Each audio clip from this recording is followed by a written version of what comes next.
Welcome, everyone. This is Glenda Dawson, and I have MoonGirl, Mistress of the Hey, Paranormal, as the beautiful co-host, as always. thank She, you. she is back from traveling and doing all her fun stuff for now. I'm about to leave in a few days, though. I know. But for now, I said for now. And you're watching the Paranormal Dolls. Welcome, everyone. Thank you for following us, subscribing to us, and just joining us. We have a phenomenal guest today, and she's very interesting and perfect for the month of October. And Her I've been name is dying to Bloody have Mary. her on and meet her. Super Dying, excited that she's going to be here. dying.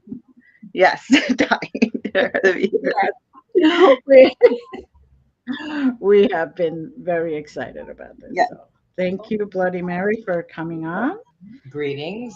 Thank you for inviting me.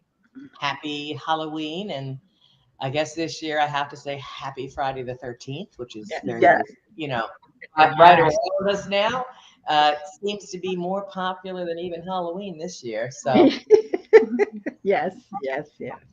I'm actually doing a couple events on Friday the 13th, which is me too. very interesting. 2 weddings. There you go. There I you was go. even married once on Friday the 13th, a long time ago. Uh-huh. And then again. But anyway, hi. I'm Hi. Bloody Mary. I am New Orleans, the Voodoo Queen, and right now I am sitting in the Voodoo Queen's chambers, which means I'm in the house of Voodoo Queen Marie Laveau. Mm. So I am born and raised in New Orleans. I am an initiated Voodoo Mambo and initiated Voodoo Yaya, as well as Voodoo Queen, spiritualists, and and maybe a swamp witch, but in general, I don't use the word witch. But I'm a priestess and a healer and a paranormal investigator and an author and a historian. And oh my God, I have a lot of titles if you need them. But I have an author, and I am currently writing a new book series about New Orleans swamp magic, about voodoo, and about Marie Laveau. The historic side was written many years ago. It was part of another book that I was doing, and we separated it out. And then now I had the opportunity to stay in the house for a year or two to get messages direct from the spirit of Marie Laveau herself. So that is what I'm doing, and I'm documenting it on YouTube, where I am found easily at Bloody Mary New Orleans. And it's live. It's like live seance and live ghost hunts and live interviews with people from New Orleans and all different kinds of psychic connections to try to be more oracular and channel the messages right from the spirit being right in the place where she was born and died and lived. Wow. So that's what I'm doing, and that's where I am right now. We're in the Swamp Magic Kitchen area, my kitchen witching area, which I'm going to do a little dinner with ghost show right after this. So we're starting that because in case you didn't know, and in case your traditions don't flow that way, in New Orleans they do. Dead or hungry, dead or thirsty. So Mhm. we feed them and we give Mhm. Yep. them drink and we bring them gifts and all that jazz. Mhm. So Very good. Very good. what I do is like called Voodoo Paranormal because I call it that because it's a combination of old school and spiritual ways mixed in with the more modern equipment. To some spirits can communicate one way better than the other, so we let them have all options. Mm. Yeah. Very good. So, from what I understand, you have a beautiful museum, I have and a 200-year-old building, mhm. comes complete with ghosts, and then it's got all my stuff in there too. So I have the place came with ghosts. I have my haunted collection, and I take my work home with me. Mhm. For 30 years, I've been touring graveyards at night and haunted houses and all those kinds of things. So I have an entourage sometimes. Now, you said that it comes with ghosts. Can you tell us a little bit about the history, before you turned it into a museum, anything like that about it? Sure. Actually, I am the third voodoo priest that has had the building, which I think is an interesting and Mhm. forgotten part on its own. Why that's still, such Mm. an attraction in the area. It was Priestess Miriam's Voodoo Spiritual Temple prior to me, and 7.5 years ago or so, close to 8, there was a fire, which kind of Mhm. made it unusable for a while, had to do a rebuild. But I had always loved her rituals at her courtyard, and it was just sitting there dying. And it seems like I was pulled in by the spirits themselves to come in. It was not, I had a form of a haunted museum behind the Voodoo Museum pre Katrina, Mm. Mm. small. Okay. I had wanted to reopen, but could never find a suitable spot or time for it. And I had pretty much given up on finding it. And then this popped up. So Mm. it is a 200-year-old building. It's got incredible Creole architecture with a fabulous courtyard and many of the outbuildings, the boys' quarters, the servants' quarters, the carriage house, the stables. It used to have an outside kitchen. So it's a large complex, which makes it accessible for me to do rituals. I do a lot of voodoo weddings. In fact, I've got, as I said, 2 on Friday the 13th, Mhm. coming up, and a lot more this month. So workshops, rituals. I do a paracon, a small paracon yearly on June 23rd at the summer solstice, which is a big St. John's Eve voodoo day here every year. But I mix it with the Swamp Magic Fest and a paracon. So I have enough room for all that. It's a huge courtyard, and the building is many small rooms, so I do different things in each room. So Mm. I have a Yeah. seance parlor, so we do a seance and then followed by a ghost hunt after. Then I do tours on the streets and then a ghost hunt after, or just a ghost hunt, or just a seance, or the full rituals or making voodoo dolls, and I have a big full shop too. So it's got all these different areas in it in French Quarter. So it came with a lot of ghosts. Many children ghosts follow me. It had a few children. I brought some extras with my haunted collection because I have a haunted poor box that came out of Mother Cabrini's orphanage. Mm. I found at a yard sale at the oldest building in town, some say, a week before Katrina. And I bought everything they had. Told the guy I'd come next week with more cash, and next week was Katrina, so bye bye to all that. One of the Mm. things that I got was the poor box from the orphanage, and that came with a lot of children's spirits. And so they were at my house, and I didn't know how many people were at my personal haunted house, which we also go to. Um, how many of them were attached to that orphanage poor box until I moved it out. Mm. A lot of spirits went with it. So now they're my foster kids, but they're at the museum. So we got, and then we have lots of spirits that came with the place, some people that have lived there in the past, some children that live there. And then there's a very somewhat dark tale, a more modern ghost story that's left its imprint upon it. And that's a story of Zach and Addie, which was a terrible murder suicide right after Mm. Katrina. Mm. So there's modern ghosts, there's colonial ghosts, there's everything in between. For 200 years of life and death is definitely imprinted in the building, and it wants to be told. It wants to talk. Yeah, sometimes it wants to be left alone, just like us. Sometimes they want to talk. Sometimes they want to be left alone. But I believe that spirits can heal in the afterlife or the interlife, and as long if they have someone there that's working, running to jump out and think that their job is to banish the spirits or to the one hand or to cross them over into the light, both of which takes is set up by someone else than usual paranormal people. Um, so I do more of a shamanic approach, where I talk to them. Mhm. I pray with them. I play music for them. We see what their needs are, and they could do some of the growth in the in between time, as opposed to having to be reborn to have all the trauma again. So we hope to heal some of the trauma in the middle time. Mhm. So that's what we're at. So, and we don't allow any provoking, of the spirits. And we try not to. Maybe somebody's nasty and tries it, but we try to calm all those things down if we can and communicate. It's about spirit Yeah. communication. And we do it in different ways, like mediumship or electronic connections, whatever whatever the people want to do, we try. And it's like an ongoing investigation. So I've been in there with those spirits for 8 years. So, and the ones in my house for like 25 years, and the ones in town my whole life. Bringing it back to what we said before, I'm born and raised in New Orleans. They woke me up. They started this in the middle of the night. I was sleeping. I was a kid. So, yeah, my family's been here since 1718. I'm very much beyond a local and a culture bearer, as well as historian here. So I think I've heard that spirits recognize you for your bloodline, and I've been proving it over the years. So they started it. I continued it. Now I find it my job to record their history, and that's why I opened the museum. That and to make a sanctuary if any of the spirits wanted a place to record what they have to say, because ghosts are our history. So that's my background. That's the place.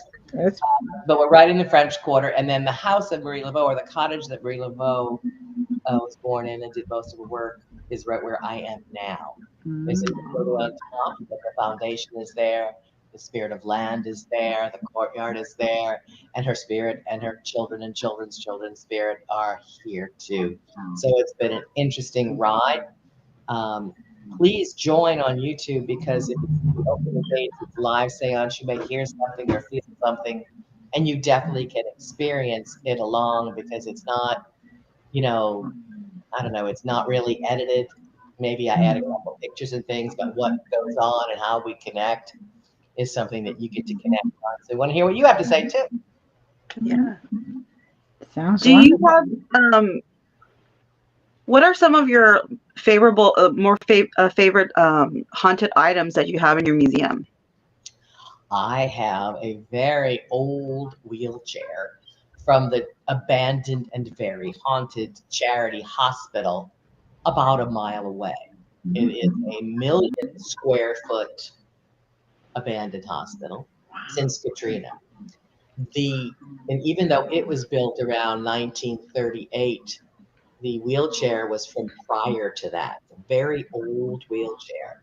And they were still using it. It was a free hospital. It was a place of miracles long ago, a great trauma center, and it was free.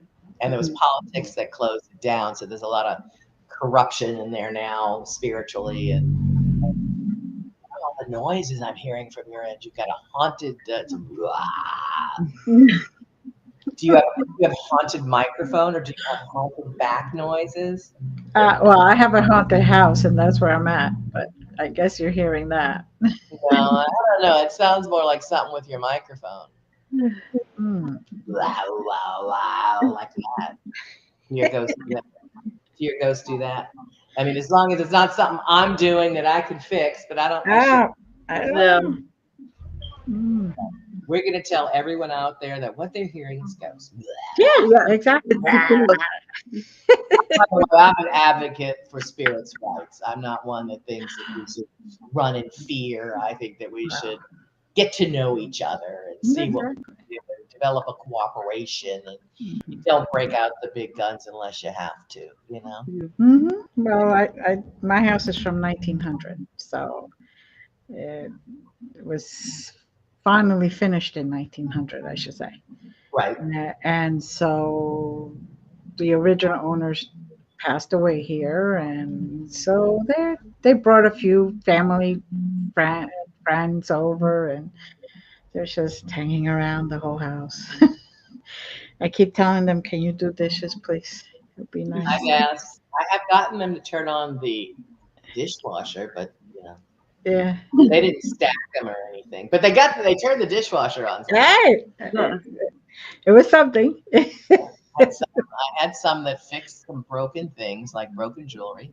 I have one in my house. It's kind of like a plumber, and he helps sometimes. I still have to call it the plumbers occasionally, but he'll do the minor thing. So I do have some helpers. I do. Good. Good for you. Yeah, I mean, I need. I can't count on them every time, but there have been incidents. I have also gotten gifts from some of my ghosts.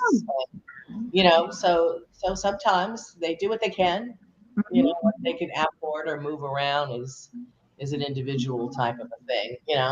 But they can and they try.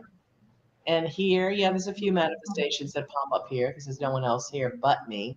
So things, as usual, they disappear more than they appear. But both happen, you know. Mm-hmm. Yeah, my personal house is haunted. It's about 1890 also. And then this house definitely has so much history. And of course, the place where I have my haunted museum and lots of the spots on the tours and the cemeteries. We're a very haunted town. Yeah. Mm-hmm. Have been. We were called the most haunted city long before paranormal became as popular as it is today. I've been doing these shows on TV about haunted New Orleans and voodoo for 30 years. You know, so this is before the reality shows started and before all that. So this has been on the map for a long time. And there's stories recorded in the 1800s, you know, so it's not just now. There's generations of people that have memories of. There's again. Hello. You said you were a priestess. Can you like And talk a little bit more about that? by How the you got way, started? A by the priestess? way, okay. By the way, it's definitely an echo from your microphone.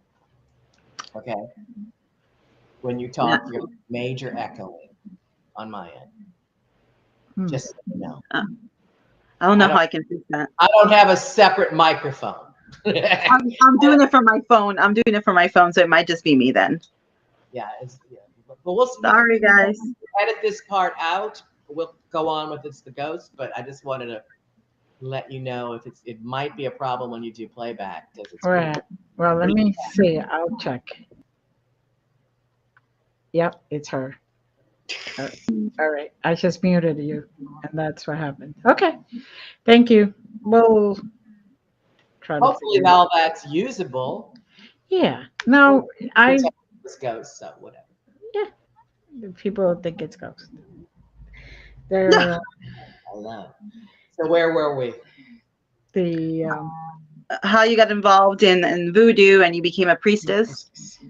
Ah, well, growing up here, there were always voodoo signs and people I know's grandmothers and family members with altars that would show us things.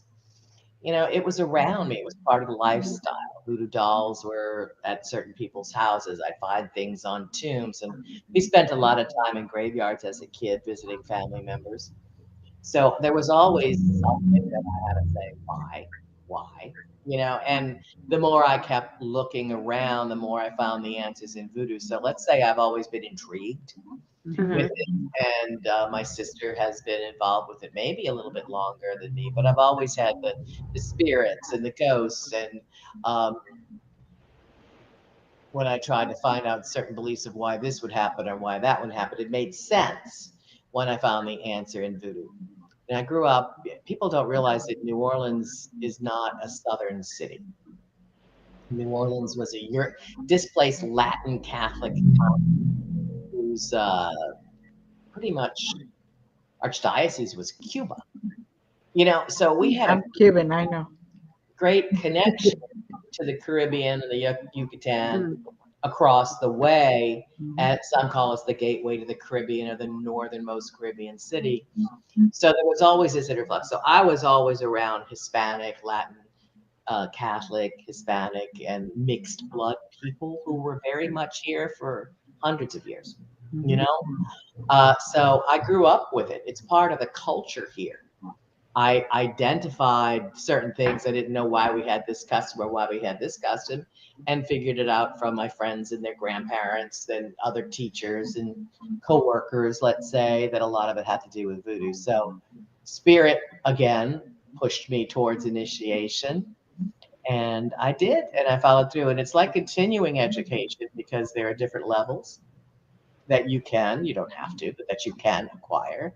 And I have went out of the way to find or them to find me the individual influences that were the most strong in New Orleans voodoo found their way to me, like the Celtic influence. I'm part of I have twinned in my alliance of my voodoo house some Celtic old religion high up depths. And then I also have a little bit of Tibetan influence of a night priest in that.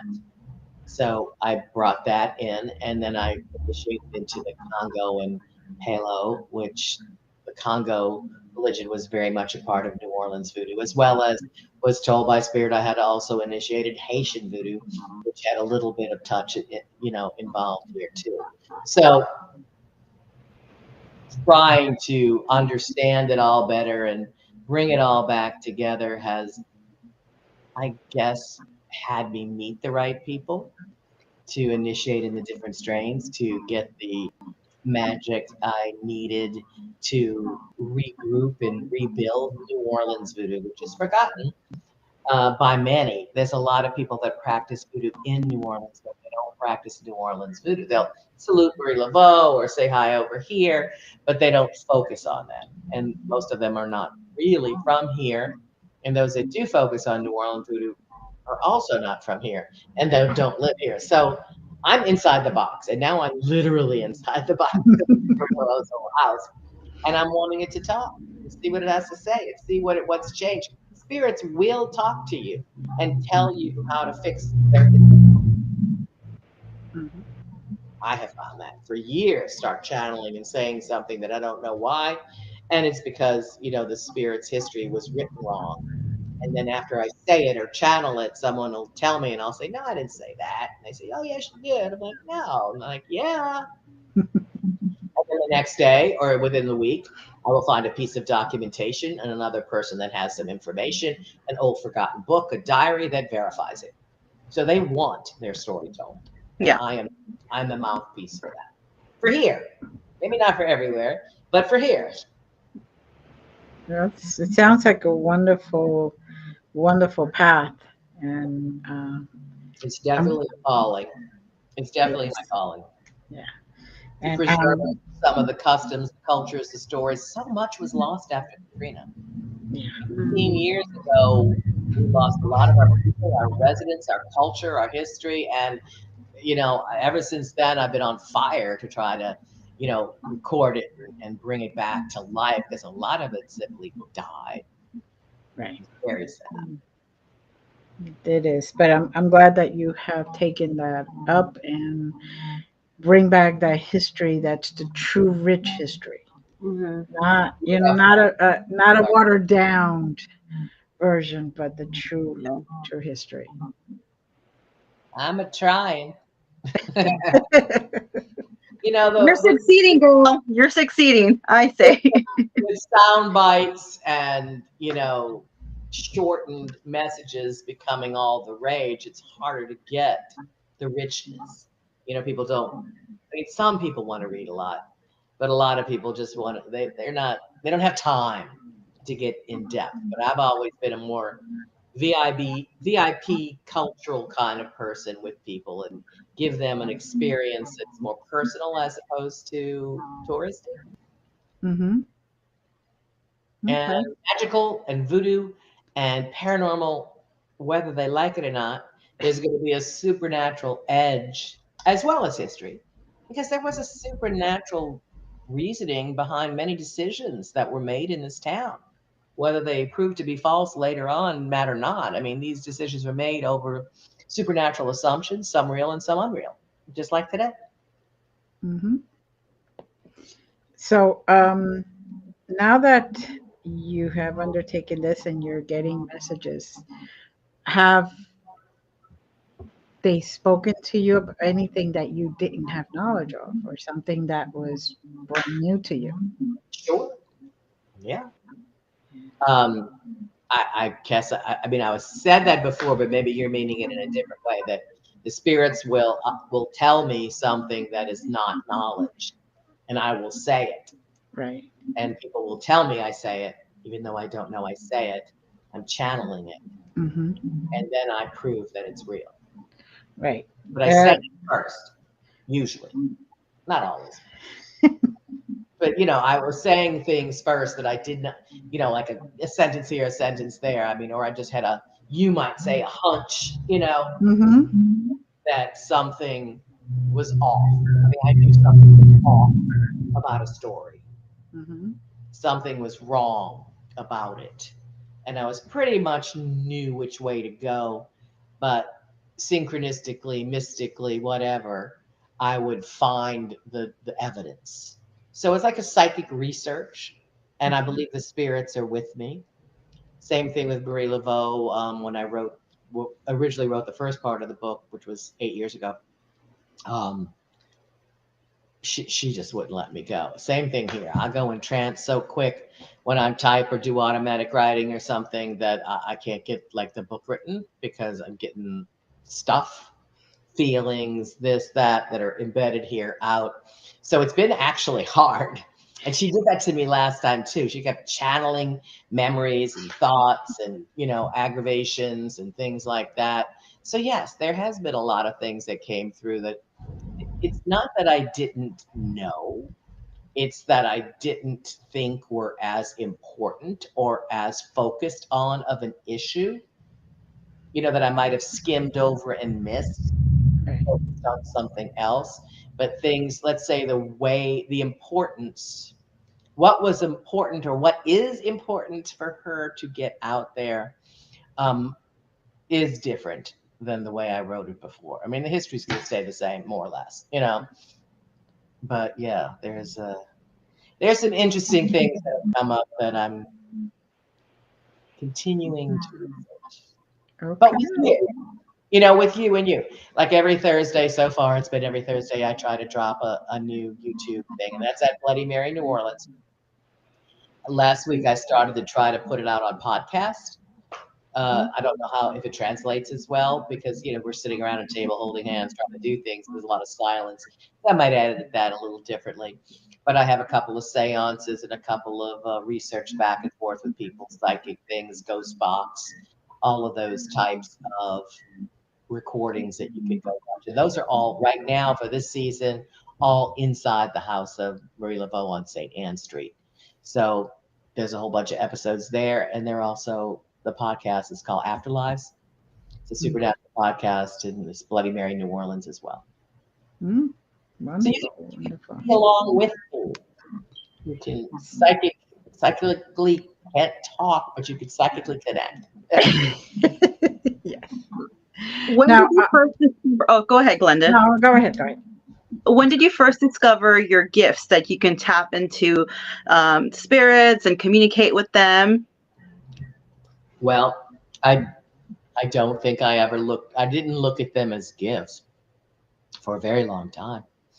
So when I was a kid, it was just stuff that happened. It was just I saw little fairy beings. There were certain apparitions that I saw at home at night in the room. I was overly comfortable in the forest and connecting with trees and nature and the bayous. I mean, I grew up born on the bayou, definitely born on the bayou, and connecting with all of the energies out at, let's say, my grandpa's camp, the alligators, and going fishing. I mean, even the New Orleans is a city, but New Orleans is still a swamp underneath it all, and not very far away. There is a swamp that wasn't cut down, forest that wasn't turned into a neighborhood. And of course, there was more of that closer to us when I was younger, as the town even expands more. So it was my whole life always. I don't know if I looked at it as communication as much as that I was just paying attention. It was all oneness. I don't know. Um, there was a form of communication, but I don't know if I looked at it that way. And I didn't look at it as, okay, I'm going out to be psychic now, mom. I would just go out and connect. And then at night, if I would wake up or, I've always had a lot of visions and dreams and things like that. And then as I got older, what was I thought was angels and saints and all these spiritual things you heard about in church.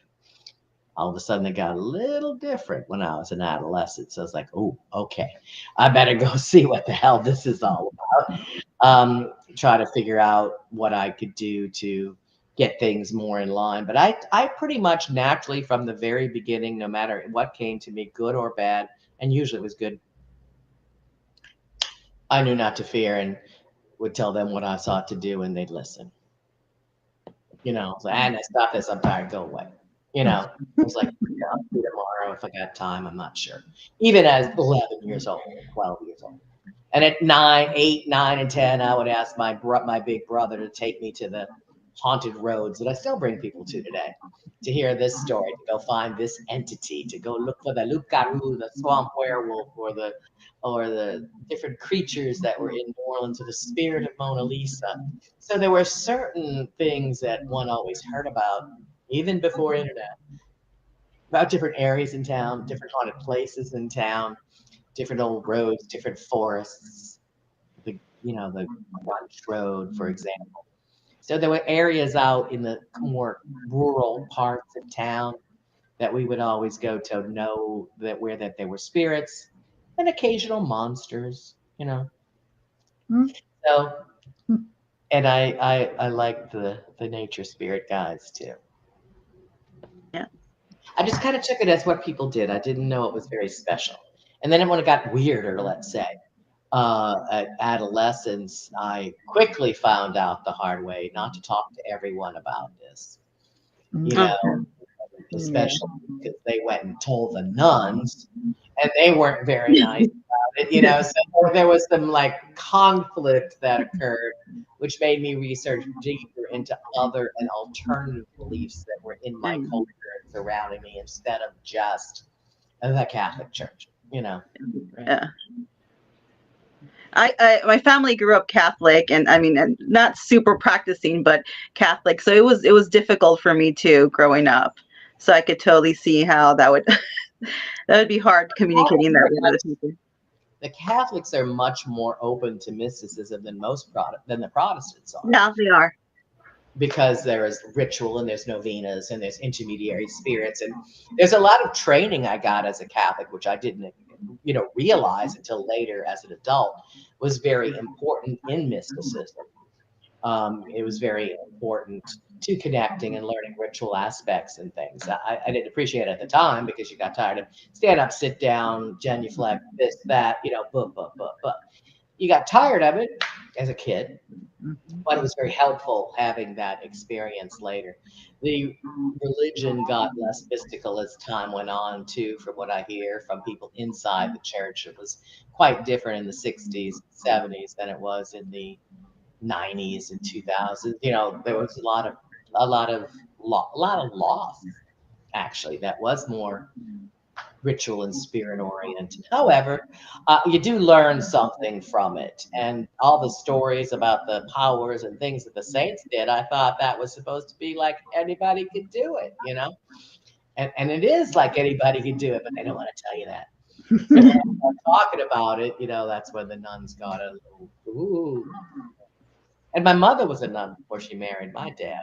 She didn't give me a hard time for that, for other things, sure. But I was born and raised with a lot of religion around me, a lot of novenas, and a lot of stations of the cross, and a lot of constant doing those things with my mother and my sister. Oh. So, in a Yes, way, it was good that you went through that because then now it helped you get ready for whatever rituals you have decided to do. right, right. Oh, it's definitely a training, whether you realize it or not. I mean, there's all sorts of things in the Catholic religion that was borrowed from previous mystic cultures of where they came in, Mm-hmm. uh, and I identify that. So there was a heavy influence of Catholicism on voodoo. Mm-hmm. The Latin Catholic areas that were forced Catholicized. Mm-hmm. So they blended in with the saint statues and the candle burning and the novenas and the ritual promenade, and the ceremonial aspects were conducive to blending the religions. So I noticed that a lot at people's grandmother's houses. Like, well, that's looks like Catholic. I saw the saints and was like, okay, so they were, trying to understand and being tranced out in front of them quite a lot, which is so yeah. Yeah. But also people forget that Catholics were also a little bit influenced by the voodoo as well. And there was a folk Catholicism here, as we were almost an abandoned colony with no true jurisdiction except far away in Cuba, but close enough that we could say we had some money, that a folk Catholicism did develop. And there was a great mixture of the voodoos and the Catholics. Like Marie Laveau, she was a devout Catholic. She was a yellow fever nurse with the church. That was our big plague here. She was an incredible healer. She'd go to mass all the time. She had saints all over the place, like I do here at the altars. This is my swamp magic room, so it's got the moss and the stuff, but up there it's got the saints and everything else. And I show you a lot of that as we go through on in that YouTube thing, in that YouTube show. So you should try to subscribe. Yes, Fun stuff yes, on it. And then definitely. I do a lot of personal healings and readings and seance in a spiritism form. That's the French Kardec version of spiritualism, which was active here and heavily mixed in with voodoo at the time in the 19th century too. Mm, very interesting. Very interesting. So it seems like it's a perfect place to showcase that there is no true one way Oh because gosh, everything is also I wish people would stop mm, fighting between the my way is the only way. I mean, we're having yet another war right now. yes, yes. My God, what they just can't balance there. Oh, so sad, just so sad. It is sad because we all came from the same place. We all go back to the same place. Like, There's one source, many paths. right. Stop fighting amongst each other. I just, why cannot humans learn from their mistakes? Why? You know? Now, there's many old cultures and shamanic beliefs, and I'm in a very shamanic system, Mhm. that say the ancestors are the way to heal. Do you remember that they're still with you and they're part of you and they flow through you? Yeah. And to contact the ancestors not yet born who are rarely talked about, who are right there in your stream as well. The ones in the back push you, the other ones pull you, and you have to do something here and now, not wallow in pain or your own problems, but to try to move forward and best you can so it heals all of us. And if we pay attention to all of the strength behind us and strength ahead, we will be strong and pull it forward. And I don't know. I believe that, and I believe ghosts are part of that. Hmm. Very true. Very true. And But yeah, we have to it's stop fighting each other, killing each other. I mean, life is tough enough without that. yeah, it is. It is tough. And if people would just stop for a minute and just breathe, it would be. Trying to connect, you know, Yeah, exactly. connect with everything around us, with the world. I mean, I try to teach that to everyone before we do everything. We do breathing, we connect down into the Hmm. earth, into the sky, through the trees. We're here at a very important ley line, and we're here over running water everywhere in town. I mean, the swamp was 80% of the city historically, and it didn't go away. It just got pumped under. So we've got pumping stations that constantly have a flow of water underneath us, which is the spirit's highway. This is a very living area, which is why people feel things here they don't usually feel in other places. Many mundane people say they feel what they don't usually believe in here, which after you heard that 10,000 times, it's not just somebody saying it, you know? Uh, this is a very living place, and there is a spirit of place, of which wherever your place is, you need to get in rhythm with. So that's important too. It's not just ghosts.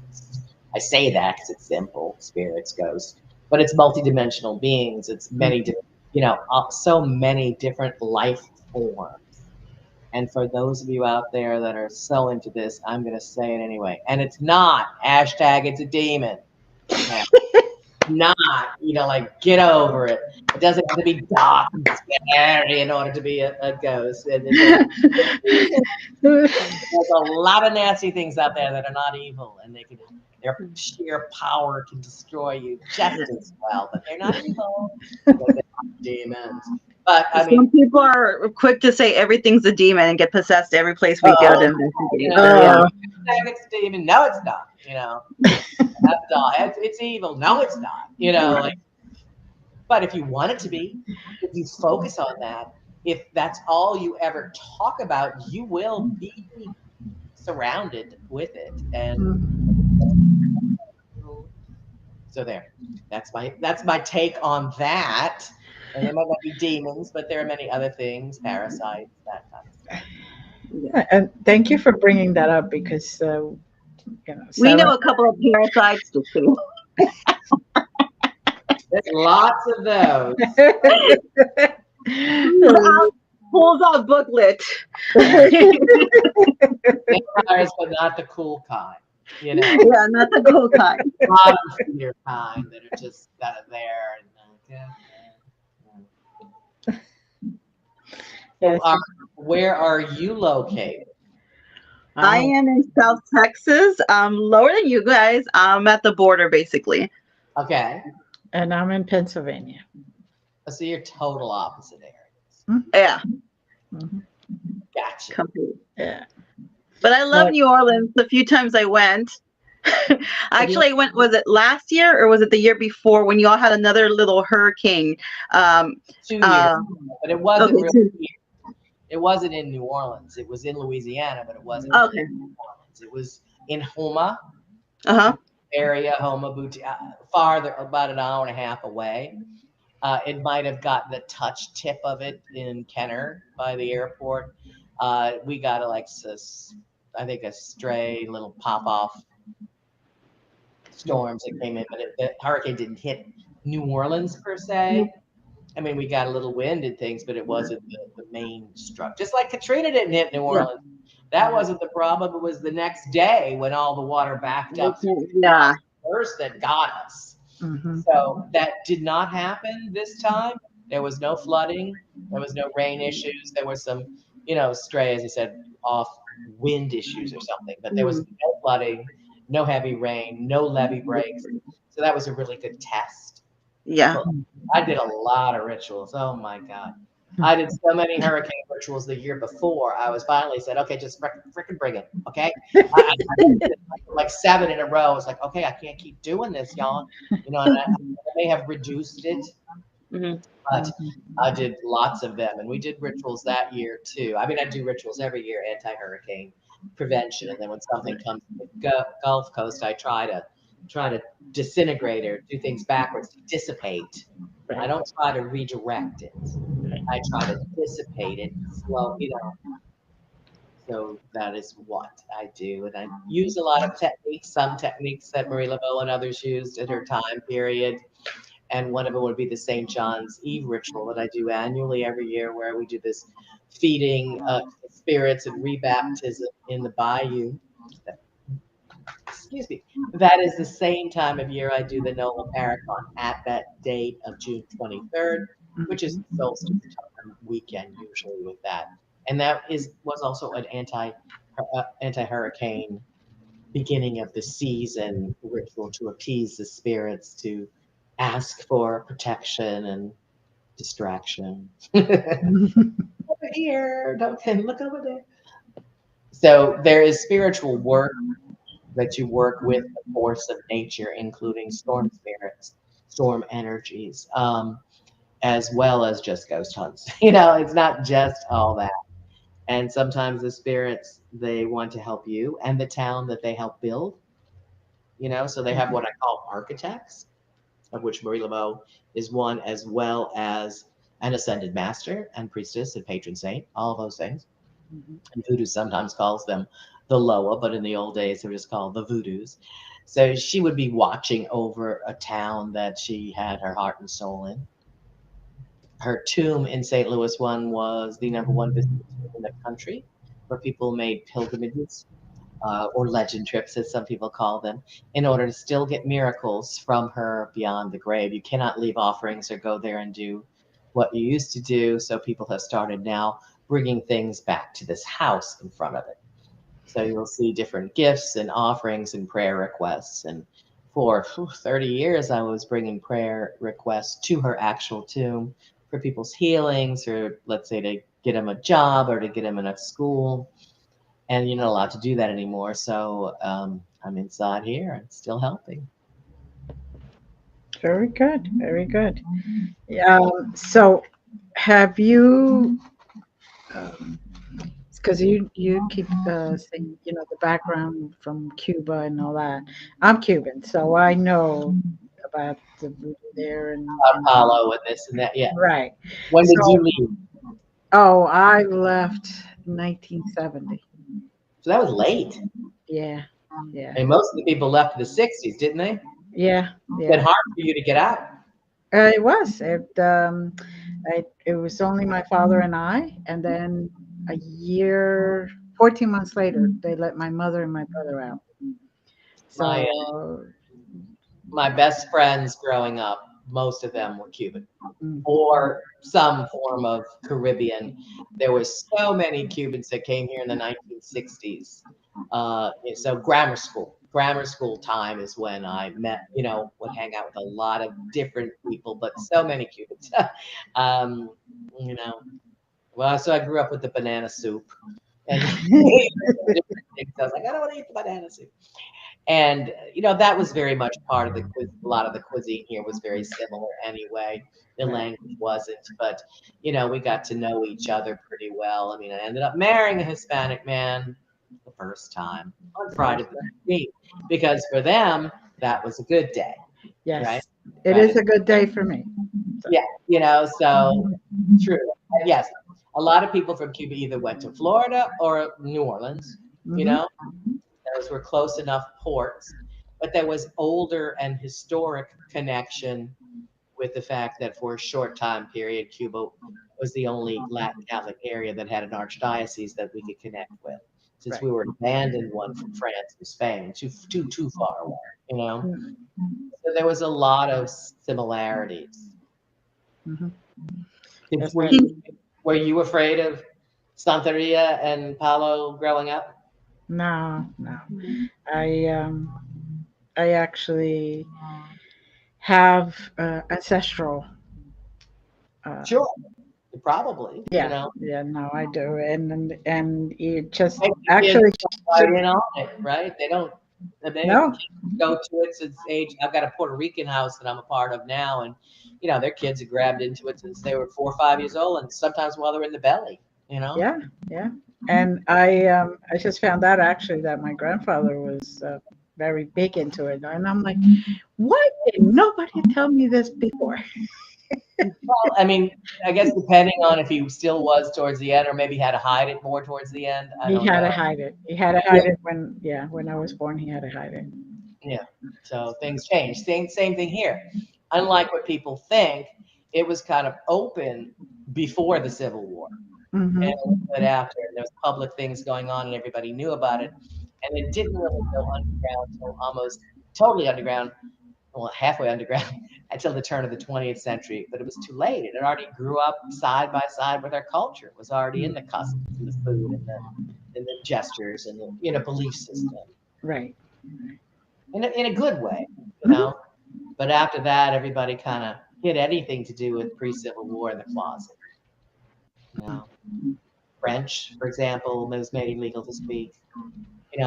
So a lot of things about the culture were hidden, including some of them, but not in 1800, not in 1700, not in 1800s, not and just around early for a good 25 years in the early 20th century. It took a back seat, didn't go away, just wasn't as overt as it was before. Right. Well, sometimes you have to hide those things because of being afraid or being mocked or Yeah, whatever it is. you call it's all superstitions and that you're backwards or you're this. And then, of course, it was tied in with racial Right. equality things at the early 20th century. That's There was strangely more, there was different freedoms available before the Civil War to some people here. And then um, after that, they didn't separate the classes Mm. anymore. So Marie Laveau was a free woman of color. She was born free. Her mother and grandmother were freed slaves. Her grandmother built the original house in the 1700s. So there was different things going on here in New Orleans, but this middle class, this free people of color class, it didn't survive after the Civil War. You know, one drop made you all in the same boat, and people ran off and hid, and that's when the closet things start coming here. Other areas it went into a closet earlier because it wasn't allowed, but here for some reason it was allowed earlier and not later. So Mm. develops differently, but and then spiritualism. I don't know how spiritualism affected in Cuba. It did in other Latin Catholic areas. It did. It did. Yeah, everybody had to hide everything. Even They, spiritual. unless you were either very Catholic or very Protestant, then you could participate in, in that. And then, of course, unless you were Castro, because he certainly dabbled. Yeah. Yeah. He had his whole entourage. But, let's face it, he could do no wrong, and whatever he did, he did. That's it. He was the head honcho. So, and if you didn't like it, he would make sure that you It went didn't away. live. It went away. Yes, one way or another. I wanted to ask you about your Paracon you say you have in June. Can you tell us more about that and how people can participate?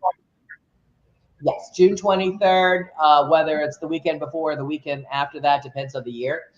And it's usually several different days of it's ghost hunts, ghost lectures, book signings, all kinds of different things. And there's a smaller portion during the day, and then a larger portion during the day that you can wander around. And then there's evening activities, smaller group for ghost hunts and things. So I usually do that once a year, but I do ghost hunts every day of the year or another, as far as what we do at the museum itself. But the Paracon's June 23rd. And what else do we have? And then I try to do some kind of special event monthly, as well as my weekly tours and events and private things. And I can marry you, and I can baptize you, and I can bury you too, because I'm a full-rounded legal voodoo priestess. And yeah, look for me on BloodyMaryNewOrleans.com. Look for me at Bloody Mary New Orleans on YouTube, and Bloody Mary NOLA, which is initials for New Orleans, Louisiana. Bloody Mary NOLA on YouTube and on TikTok, where I'm pretty big. And I've got a great new store on there with ghost hunting kits and Voodoo Paranormal and, I don't know, books and all kinds of things. So definitely look me up when you're in New Orleans, and look me up before you come in New Orleans, because you can watch some of the things that we're doing with different mediums and witches and ghost hunters and shamans from all over the country who are coming in to give their input to what's going on here at the Laveau Cottage with me. I'm dying to take your tour and look at your museum. I've been telling Glenda, even before we had you on, I was like, I want to go to New Orleans. Like my sole purpose is to see your museum, and there's so many wonderful things I want to see there. But like, I was like, I need to go to her museum. I want to take her tour. I want to meet her. Tours, and I am focusing more on, a lot of private custom things. So I'm focusing more as time goes on, to work differently and smaller groups and more intense, because there's a lot of, especially after COVID, oh my God, so many, startups and tour companies that meet on the corners. You can't even keep up with them. It's bump into them. So I try to keep it a more focused quality experience and unique. Very good. Very good. So, is there anything else that you want to tell the audience by yourself? No, I mean, that was my closing is, come to New Orleans, be nice to the spirits, feed the dead, and take care of your ancestors, because they're in your bloodline. Give them a cup of coffee in the morning, wake up with them, ask them to help guide you still, and you help them, they help you. So keep in touch. That's what I say. Keep in touch. Okay. Thank you so much for doing this with us. We appreciate you. I hope to see the show someday, and I hope to see you in New Orleans, all of you. Oh, definitely, definitely. And please hold. And thank you to the audience. Thank you, Sarah, Moon Girl. You're Wonderful as always.